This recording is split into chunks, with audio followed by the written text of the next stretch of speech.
My name is James Abbot. I'm 37 years old. Subhanallah, I was born in Stamford in Lincolnshire. I went to I think it was an Anglican school, a Christian school, and Sunday school also.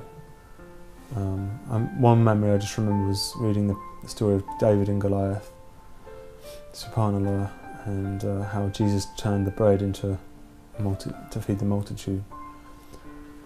My father being Christian, and also my mother at that time, and Subhanallah, I had a good time in Stamford. They brought me up very well, me and my sister.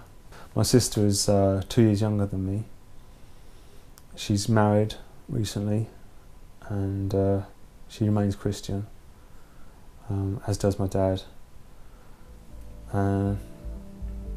So when I was 5, we moved to Cambridge, and my parents, I think, wanted me to have a good education there. They wanted me to go to the college, the university there. So we got established in a little good school, primary school, me and my sister, and things carried on pretty normally until must have been about 16, and then my parents split up for usual reasons, just too much stress at work and things like that. So I started growing up. As a teenager, I went to a secondary school, and then I started to lose my religion, my Christianity. I hadn't really thought about God for very much since I'd been at school, primary school, and to the point that later I actually started disbelieving in God. Subhanallah. And then when my parents split up, around about that time, I started looking for something deeper in my life, and I turned to New Age philosophy. This was very fascinating for me at the time, talking about sort of the cosmological reality of things and concepts that blew my mind. So I didn't have much success with it.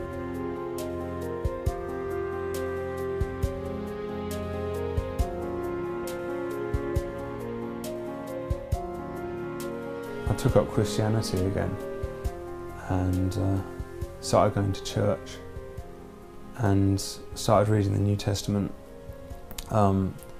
which I also found very fascinating, some of the teachings.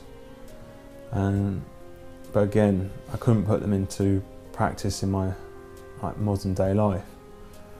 So what happened was I started giving all my money and spending all my money as much as I could, buying everything, just to get my financial situation down to zero, and it's being a spendthrift, I suppose.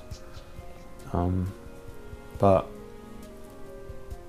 I couldn't keep this up for very long because obviously money was running out, and I started taking communion at the church, and this led to drinking more alcohol, which I hadn't been doing for a long time.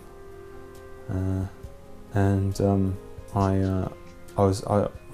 met a couple of Christian friends and also a Jewish boy, for a drink one night, and I'd been very impressed by an article in The Guardian about Messianic Jews, and I was thinking maybe this is the path for me.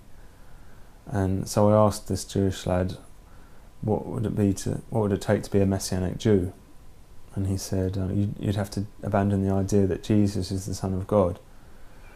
So I did, and so I abandoned Christianity at that point and started to experiment with Judaism.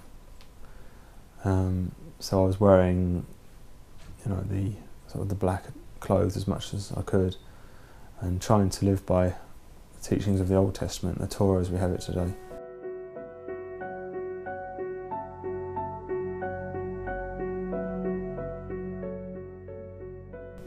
The first 5 books of Moses in the Old Testament, where he instructs the children of Israel to offer countless sacrifices, burnt offerings and whole offerings of lambs, goats, sheep, cows, oxen, also grain offerings, flour offerings, bread offerings, and also libations upon libations of wine. I took this to mean that I should consume as much of these things as possible, morning and evening. So there I was, making as much unleavened bread as possible, cooking lamb dishes, mince, in red wine as much as possible. And I was living with my mother at the time, and she was vegetarian, and she didn't drink alcohol. And I was annoying her greatly. She would wake up in the morning and there would be the smell of fried and roasted lamb coming from the kitchen, and wine, and she got so anxious about me. And I couldn't keep annoying her like this indefinitely. So I knew something was wrong. I was just unaware of what it was, and I didn't know how to progress or anything. So there I was one evening, without a job, without faith, near alcoholic, and I came across my friend Hussein.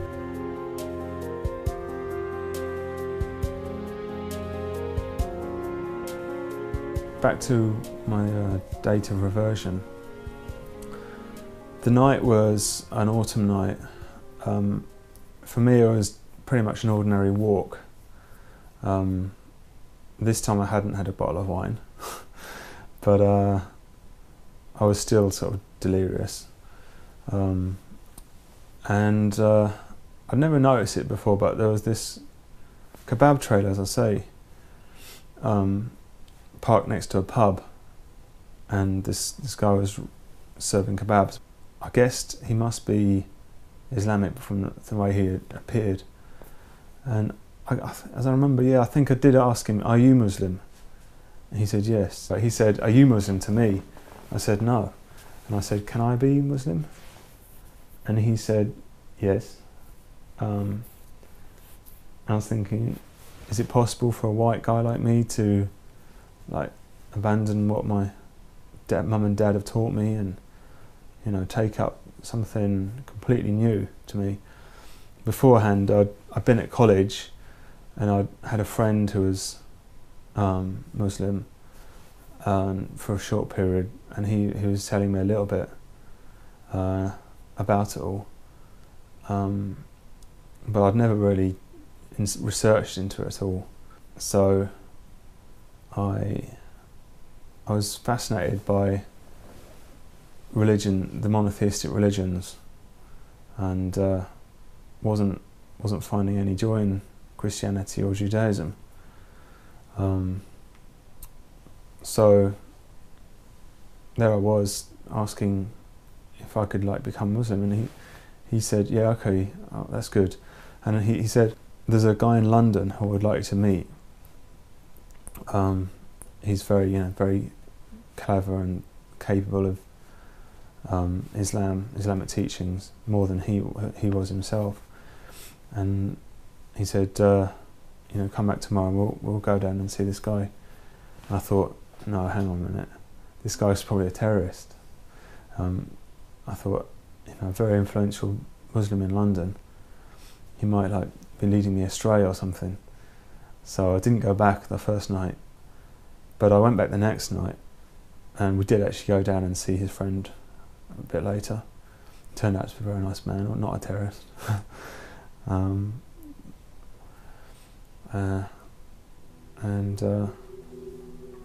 yeah, so I took Shahada with him.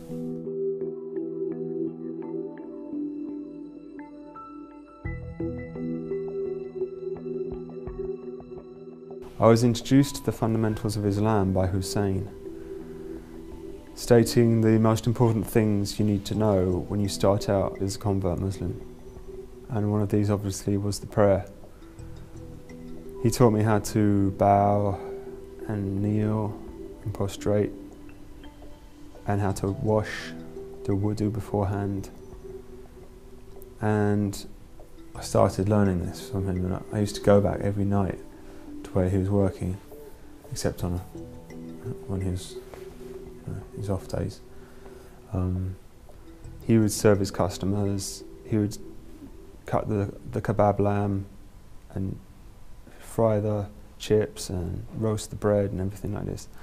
But at the same time, he would be telling me hadiths of the Holy Prophet, peace be upon him, and his pure family.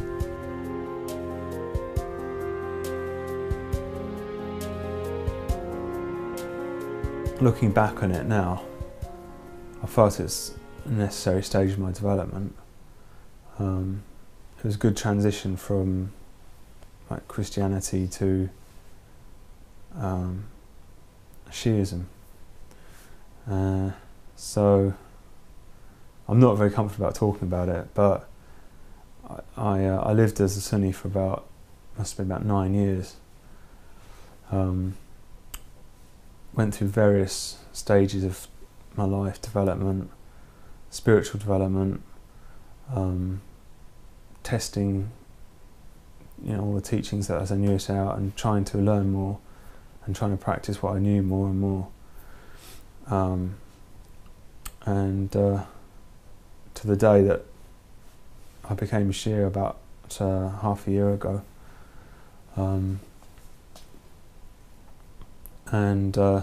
That again, it seems like a natural evolution of my progress as a Muslim. Looking back on it, on those years since my reversion until today, which has been the most difficult part of my life, I just feel that being a Muslim has helped me through a lot of changes and a lot of problems.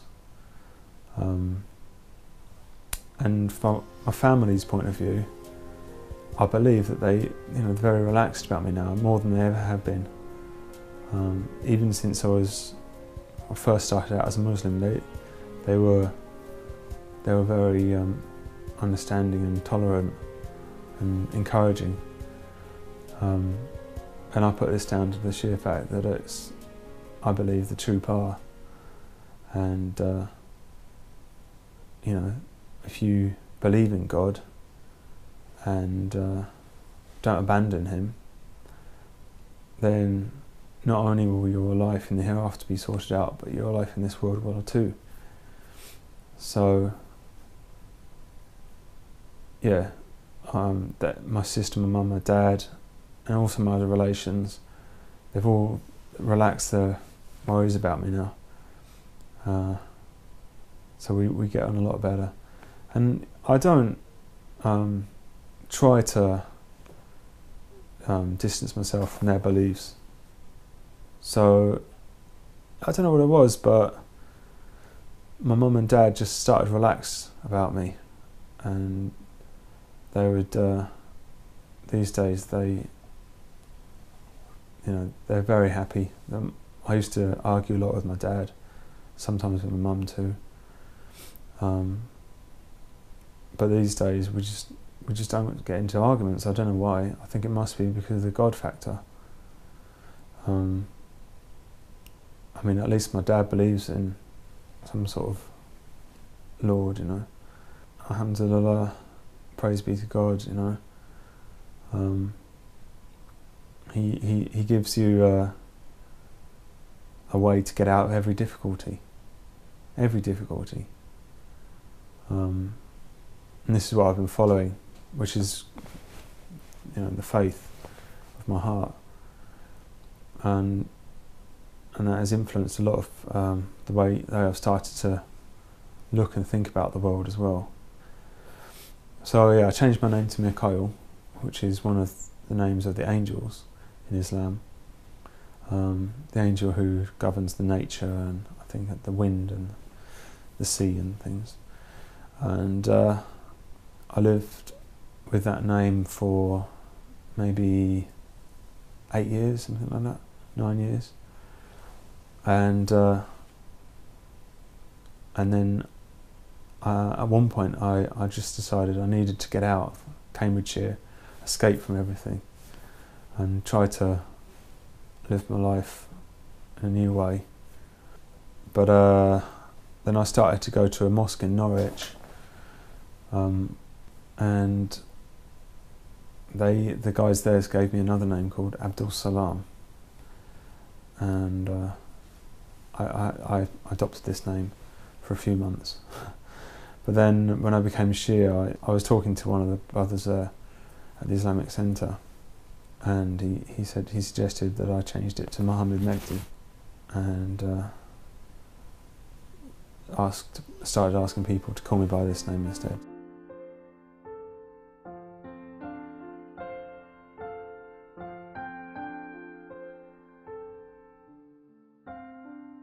Most of the Quran has, captivated me and interested me. In particular, I'd say in Surah Al-Fatiha, the first surah, the first chapter, has been most important because it's the foundation of prayer, and it's obviously central to all schools of thought in Islam. So there's that, and also Surah Ar-Rahman, chapter entitled The Most Gracious, saying repeatedly, which of the lessons of your Lord do you jinn and men deny? I still can't fathom it, but I know it's been one of the important verses for me. And also another chapter that's influenced me has been Al-Isra, the night journey, which describes the miraculous journey of Muhammad from Mecca to Jerusalem, when he ascended into the heavens and met the prophets and led them in prayer. And personally, I think that Moses ﷺ was Muslim. I think that's the general teaching of the Quran and Islam on the whole. Not only Moses ﷺ, but also Jesus ﷺ, and also Abraham and Noah, peace be upon them all. We know there's a verse that says we make no distinction between any of the prophets. So we have to follow these wonderful men who delivered the message of Allah to various peoples at various times. And then when we thought there'd be no more prophets, appeared Muhammad, peace be upon him, and his holy progeny, and gave us the teachings of the Quran and his hadith. Moses said, Muhammad, peace be upon him, and his holy progeny said, I leave you two things, the Quran and the Ahlul Bayt, his family. So these things, they've shaped my understanding of the world as well. And my social life now is basically pretty much either at college or at the Islamic Centre. And, that's what I need at the moment.